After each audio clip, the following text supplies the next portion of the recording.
The best thing we can all do is actually design our carbon emissions out of the work. It should literally be, it's just part of how we live. I think the biggest challenge for us is trying to find a solution to our van and vehicle usage with regards to, we use diesel vans. We've got over 50 of them and they're up and down the country, and it just grinds me that they're bursting out all these horrible fumes and everything, and I can't find a solution that's cost effective and won't affect our service. Obviously, and I suspect you're all over this, but the first thing is, of course, job planning. Because the best thing we can all do is actually design our carbon emissions out of the work. So the least amount of miles that you can possibly do, that is absolutely the first place to start. The second thing is something that I learnt when I was doing my podcast, The Big Green Money Show, and it was that I actually have a Porsche, a petrol Porsche. You'd think, oh my goodness, how can you talk about being environmentally friendly? I only do 2,000 miles a year. I was told by no less person than Mike Berners-Lee, who's written the book on the carbon emissions of everything, that it's actually okay to keep a vehicle if you do reasonably low mileage, under 3,000 miles a year.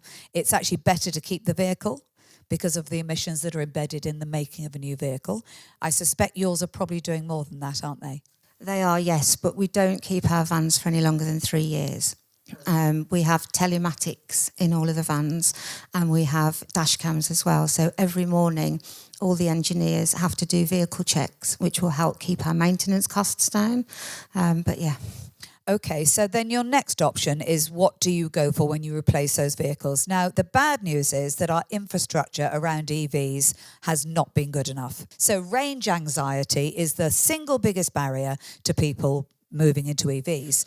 It is changing, and it's changing quite rapidly. So we now have seen the first purely charging, no petrol at all, just charging stations. First one sprung up in Ipswich. It changed overnight the amount of vehicles that were EVs that were owned in Ipswich. So that has demonstrated to people this is a real market.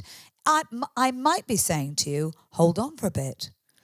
I think in the next 6 months even, it's going to be clearer where the charging points are. Are you using the apps that show you where the petrol stations are? Yes, we do. And which ones are live and which ones are working? Because that's the other way. It just helps plan the journey, and it makes people feel a lot more confident.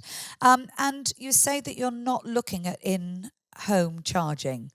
Why not? It's very difficult with the engineers where they actually, some of them live in tower blocks, some of them live at their parents' house, and I feel that it would cause issues for us. It will be divisive because some could deal with it and others couldn't deal with it. Okay, well that is a very good reason to make sure it's one for all, really, as opposed to being divisive. Yeah, so I think that's the thing. It might be, honestly, and I don't want to say it because I want to rush us into sustainability, but it might be that it is developing quite fast, that over the next 6 months it'll be clearer to you. You will reach a point where you think, actually, this is okay now. There are charging points all over the country. I think that's pretty much spot on. The infrastructure, electric, and you've already started, the infrastructure has been really slow to build, but it's getting there. So yeah, maybe it's a case of waiting. There are other options you can explore, and I don't know how right they are for you. So, for instance, we've got vehicles that have LNG, so liquid natural gas. So I don't know whether that is something that you could do. There's also, we just started to trial HVO, which is hydrogenated vegetable oil. But again, it's a diesel, but it's a more renewable diesel, which apparently up to 90% reduction in greenhouse gases. We want to try and reduce our carbon footprint as much as we possibly can. But how can we do that without damaging our service excellence, which is what we really pride ourselves on as a business? So how can we want to continue reducing, but how do we find that happy balance? So I think the language that you use to make sure that people understand this is better, this is my better. We talked about what's your better, defining your better. And if you can say our better is that we are a really, really good service and we really, really care about the planet, then people will start seeing your service from a slightly different viewpoint, and they will take that into account. So I think shouting about it, making sure your language talks about it in a very positive way, you're part of the solution, you're helping them be part of the solution. And I don't think it will be a problem at all, because it is, it is something I take into account. That is part of service excellence when somebody says to me, yeah, I'm helping you reduce your footprint. So I think, just be really clear that is part of what you're offering, and that's what makes you different to other organisations. We say, don't we, sustainability is a journey. And that's what it is. It's not you don't tick the box. I would go a step further. I'd say it's about state of mind. It's about how it should literally be. It's just part of how we live, and it isn't something you specifically try to achieve.